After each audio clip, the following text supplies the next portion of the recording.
Good evening, children. This is Andir Pal. Today we are going to discuss the most interesting topic, water. This is the chapter 4 of chemistry class 6A. देखिए, जैसा कि हम सभी जानते हैं water क्या है। वाटर मीन्स पानी। पानी को कौन नहीं जानता, सब जानते हैं भाई ये पानी है। फिर भाई इस पानी का यूज़ क्या लाइफ में, वो हम इस चैप्टर में पढ़ेंगे। कैसे हमारे जीवन की हर एक काम में यूज़ होता है वो भी जानेंगे। कहाँ से हम पानी को पाते हैं ये जानेंगे।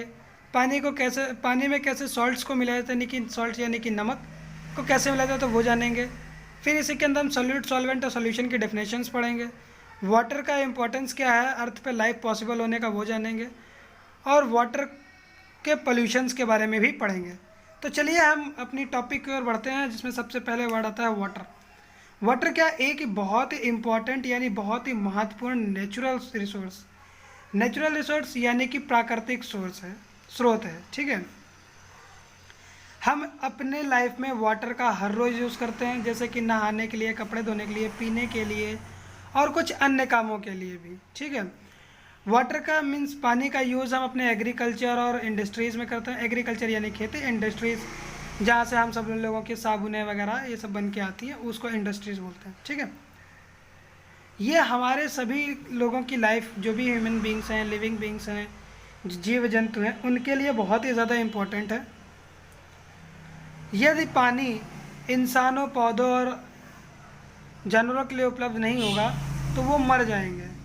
ठीक है, या फिर ऐसा कह सकते हैं कि लिविंग बींग्स कुछ दिनों तक खाने के बिना तो रह सकते हैं, बट पानी के बिना एक मिनट भी नहीं रह सकते।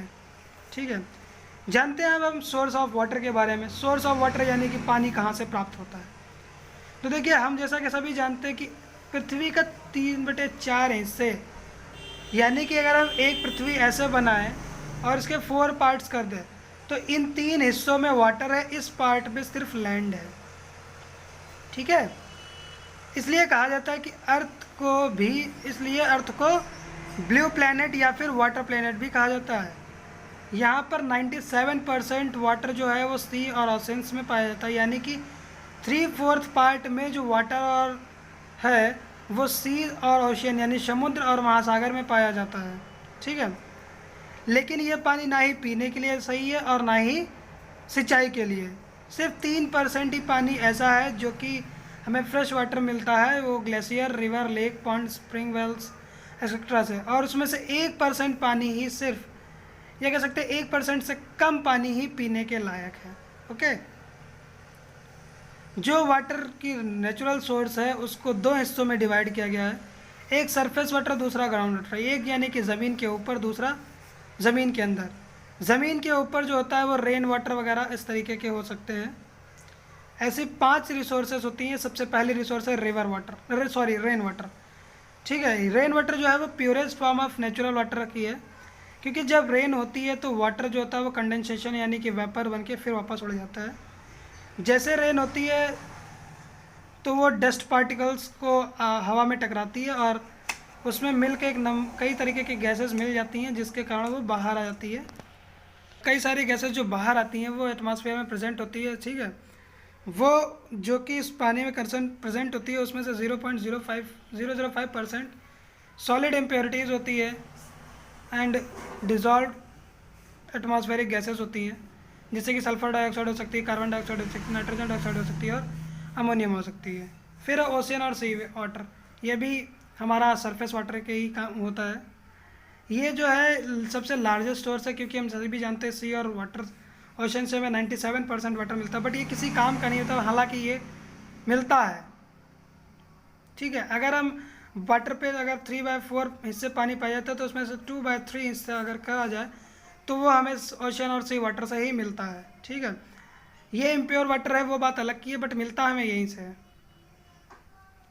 और जो रिवर्स होती है वो नहर में फ्लो होती हैं, क्योंकि उनके अंदर कॉन्टीन्यूस एवापोरेशन होता है, कॉन्टीन्यूस वाटर बहता रहता है और उसके अंदर कुछ इम्प्योरिटीज़ मिल जाती हैं, जिसके कारण इसका पानी पीने के लायक नहीं रहता है। और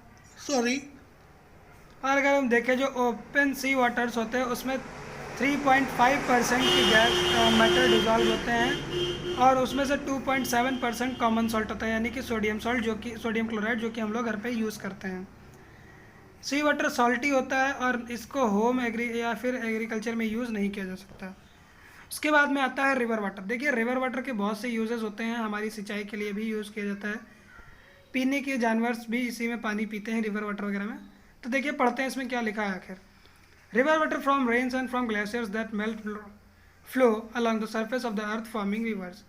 मीन्स जो पानी बरसता है या फिर ग्लेशियर से निकलता है वो हल्के हल्के पिघलना चालू होता है और फिर अर्थ के ऊपर आ जाता है, जिससे सरफेस पे आकर वो नदी का रूप धारण करता है। स्प्रिंग वाटर जो होता है वो फ्लो करता है रिवर्स में।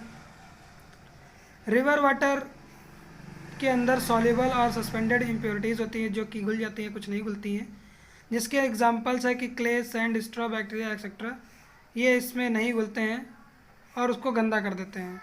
उसके अलावा इसमें कुछ गैसेस भी डिजॉल्व होती हैं जो कि मैटर के ऊपर डिपेंड करती है कि कौन सी रॉक के ऊपर से कौन पानी होके आ रहा है। हमारी अगली जो रिसोर्स है वो है लेक। देखिए हमारी पृथ्वी पे कई सारे डीप और large holes of water on the earth, these are called lake. जो लेक्स होते हैं वो वाटर जो है वो रिवर, रेन या फिर स्प्रिंग से पाते हैं, ठीक। फिर हमारा लास्ट है पॉन्ड वाटर। पॉन्ड वाटर देखिए हम सभी के गांव में तालाब होते हैं, ठीक है। तो जो तालाब होते हैं वो ऐसे तालाब होते हैं कि गांव भर का पानी अगर उसी में आके रुकने लगे तो वो तालाब होता है, ठीक है, जहाँ पे गांव का पूरा पानी आता है, नालियों का, बरसात का, हर जगह का पानी वहीं पे आके रुकता है। रेन वाटर जब किसी होल में कलेक्ट कर लिया जाए, छोटे या बड़े होलों में पृथ्वी के ऊपर, उसको हम पॉन्ड बोलते हैं। इसके अंदर डिजॉल्व और सस्पेंडेड इम्प्योरिटीज़ भी होती हैं, ठीक है। अब हम पढ़ेंगे अंडरग्राउंड वाटर के बारे में। अंडरग्राउंड वाटर यानी कि जैसे कि जो हमें ज़मीन के अंदर से पानी मिलता है उसके बारे में। यहाँ पर डेफिनेशन लिखी है, the water which percolate through the upper layer of the earth surface and is collected on the solid rocks underground is called underground water. इसके जो मेन सोर्सेज हैं वो है वेल वाटर यानी कुएं का पानी और स्प्रिंग वाटर, ठीक है। वाटर में इन जो सोर्सेज से हमें वाटर मिलता है वो हमेशा पीने या फिर पकाने के लिए अच्छा नहीं होता है। इसके अंदर कई सारी इम्प्योरिटीज़ और जेम्स प्रेजेंट होते हैं। उसमें कई सारे मेथड्स यूज़ करके उनकी इम्प्योरिटीज़ को किया जाता है, फिट किया जाता है ताकि हम उसको पी सकें, ठीक है। सबसे पहले स्प्रिंग वाटर। स्प्रिंग वाटर क्या है? ये जो वाटर है इसमें कोई भी सस्पेंडेड या फिर ऑर्गेनिक इम्प्योरिटीज़ नहीं होती हैं, बट इसके अंदर कई सारे मिनरल सॉल्युबल होते हैं, मिनरल सॉल्युबल साल्ट्स होते हैं जो कि sodium, potassium, iron, calcium etcetera, कई सारे और इत्यादि डिजॉल्व होते हैं इसके अंदर, यानी कि घुले हुए होते हैं, ठीक है। इसमें सॉल्युबल गैसेस भी होती हैं। इसमें से गुड टेस्ट होता है जो कि ड्रिंकिंग के लिए अच्छा होता है। फिर है वेल वाटर। वेल वाटर के अंदर CO2 गैस होती है, कार्बन डाइऑक्साइड की, और कुछ मिनरल सॉल्ट्स होते हैं। इस वाटर को हम पीने के लिए या फिर इरिगेशन पर्पज़ के लिए काफ़ी समय से यूज़ करते आ रहे थे। जब हमें हैंड पंप नहीं हुआ करते थे, बहुत पुराने समय की बात है, हमारे दादा परदादाओं के समय की बात होती है। उस टाइम हमारे परदादा लोग कुएँ से पहले रस्सी बांधते थे, बल्टियाँ खींचते थे, पानी निकालते। फिर एक उन्होंने आइडिया बनाया था कि बल्टियाँ ही उसके अंदर जाती थी और बैल उससे बांधते थे, तो फिर पानी बाहर आता था, उससे खेत की सिंचाई होती थी, ठीक है। इसका आपको एक एग्जाम्पल जो मूवी है नायक द रियल हीरो, उसमें मिल जाएगा। आप वो मूवी देखिएगा स्टार्टिंग से, आपको उसमें इसका एग्जांपल मिलेगा। एक जगह पे दिखाया जाएगा कि कुएं से पानी किस तरीके से निकाला जाता था बहुत समय पहले, ठीक है। ट्यूबवेल्स जो हैं वो अब कॉमन हो गए हैं। अब क्या है, सिंपली पाइप ज़मीन के अंदर डाल देते हैं और पानी ऊपर निकलना चालू हो जाता है कुछ दिनों के बाद, ठीक है। अब वाटर भी 3 स्टेट्स में एग्जिस्ट करता है, एक सॉलिड, लिक्विड और गैस में। देखिए आर्टिक और अंटार्कटिक के जो ओशियंस हैं यानी महासागर हैं वो फुल ऑफ स्नो है, यानी कि आइस से भरे हैं। Ocean, sea, lake, river, water in liquid form. Means महासागर, सागर, झील, नदियाँ, ये सब लिक्विड फॉर्म में, तरल फॉर्म वाटर, ठीक है, जैसा कि होता है हमारे घरों में। अगर वेपर फॉर्म की बात की जाए तो एटमॉस्फेयर में मिलता है। जब पानी बढ़ जाए उसके बाद में उमस निकलती है, जिसके बोलते हैं उमस। वो उमस ना होकर वो पानी की भाप बन के हवा में उड़ जाती है, ठीक है।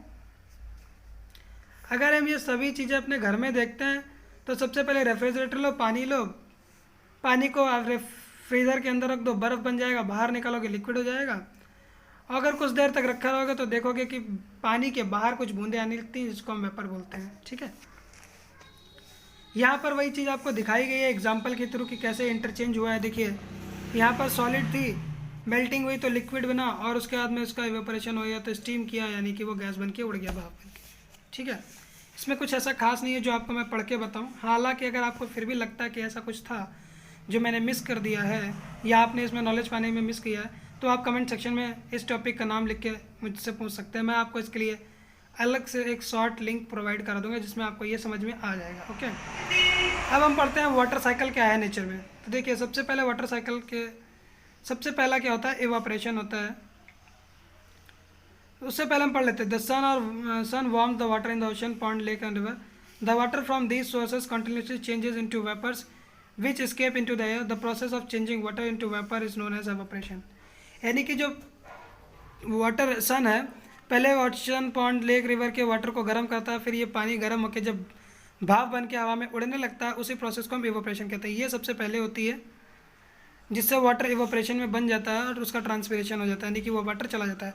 उसके बाद में कंडेंसेशन होता है, कि मतलब ये कि ये जो पानी हवा में उड़ के जा रहा था वो किस समय के बाद में ठंडा होकर कंडेंसेट हो जाता है। ठीक है, फिर उसके बाद में इस वाटर का प्रेसिपिटेशन होता है, यानी कि ऊपर जाके इकट्ठा होता है और फिर टीनी ड्रॉपलेट्स फॉर्म हो जाते हैं क्लाउड में। और जब ये ड्रॉपलेट्स एक साथ आते हैं तो एक लार्ज ड्रॉपलेट बनाते हैं वाटर की, और ये जो लार्ज वाटर है ये वजन हो जाती हैं और गिरने लगती हैं अर्थ पे, जस्ट लाइक अ रेन। जो ये प्रोसेस होती है रेन की, स्मॉल ड्रॉप से बड़े ड्रॉप्स में बनना और फिर उसको फिल करना, उसी को प्रेसिपिटेशन बोलते हैं। यहाँ पर आपको पूरा वाटर साइकिल दिखाया गया कि किस तरीके से होता है। देखिए पहले रेन ग्राउंड पर वाटर था, प्रिकुलेशन थ्रू सॉइल, यानी कि सॉइल से बाहर आया। फिर यहाँ पर देखिए इवापोरेशन हुआ, ट्रांसपोर्ट ओवर लैंड हुआ, फिर सोलर एनर्जी से ये सारे एक साथ हो गए, फिर प्रेसिपिटेशन हो गया, और ये फिर से वही नेचुरल प्रोसेस फिर से चालू होगी। ठीक है, चलिए इसको यहाँ पे पढ़ लेते हैं, फिर आगे बढ़ेंगे। A part of rain water evaporates while the remaining rain is observe by the soil and goes underground. यानी कि कुछ वाटर यहाँ गिरता है, कुछ तो यहाँ नदी में बह जाता है, बाकी ज़मीन के अंदर चला जाता है, जिससे ज़मीन के अंदर नमी बनी रहती है। जो वाटर ज़मीन पे होता है उसको यूटिलाइज हो जाता है ह्यूमन बींग्स के द्वारा, यानी कि उनकी लाइफ पर्पस में, इरिगेशन में, एनिमल्स को नहलाने वगैरह में, इन सभी लाइफ में कई सारे यूज़ होते हैं इसके। अगर आप कहीं देखेंगे रिवर के पास जाएंगे तो कई सारे लोग जो दोपहर में जानवर वगैरह चलाते हैं गाँव वगैरह में, इन विलेज एरियाज़, तो आप देखेंगे कि वहाँ पर अपने लोग जानवरों को लेकर जाते हैं नदी के किनारे और छोड़ देते हैं ताकि वो लोग पानी पी लें और उन्हें नहलाया जा सके आसानी से, फ्रीली एकदम। जब एयर कूल होती है, ग्रेटर स्टैंड तक फॉर्म होती है, तो वाटर ड्रॉपलेट जो होती हैं वो फ्रीज होती हैं, जम जाती हैं, और फिर स्नो पार्टिकल्स पड़ने लगते हैं, जिसे हम लोग कोहरा कहते हैं, ठंडियों में जो पड़ता है। और ये एक साथ होकर स्नोफॉल बनाते हैं और उसमें एक ठंड का एहसास दिलाते हैं। ठीक है, देखिए जब वैसे भी अगर ठंड होती है ज़्यादा देर तक तो हमें ऐसा महसूस होता है कि हल्की ठंड लग रही है। ठीक है, गर्मी कम हो जाती है तो हमें ठंड महसूस होती है। अब यही ठंड अगर जैसे कि ठंडों में रोज़ रोज़ यही पड़ता है कोहरा, तो हमको ठंड लगती है, तो इसलिए वो हमें ठंडा महसूस होता है। ठीक है, फिर ये चलो जो स्नो होती है, कोहरा, मतलब कि वैसे तो यहाँ पर ओस कहेंगे, धीमे धीमे मेल्ट होती है, फिर देखते हैं ठंड में जैसे हमें हल्का गर्म महसूस होता है, उसी तरीके से यहाँ पर भी होता है रिवर्स में। और ये जो पानी होता है गर्म होने के बाद में ऊपर चला जाता है और फिर वापस मीन्स आसमान में जाके फिर पूरी प्रोसेस इवापोरेशन, कंडेंसेशन, फिर प्रेसिपिटेशन, ये साइकिल थ्रू लाइफ मतलब चलती रहेगी जब तक अर्थ रहेगी, इसका कोई एंड नहीं है। Thank you friend, this is all for today. the rest topics we will discuss in the next video. So this is the first video. If you like this video, please like, share and subscribe my channel, and wear mask and use hand sanitizer, as these are the only precautions which are beneficial for us today in today's era. Okay, thank you, hope you like this video.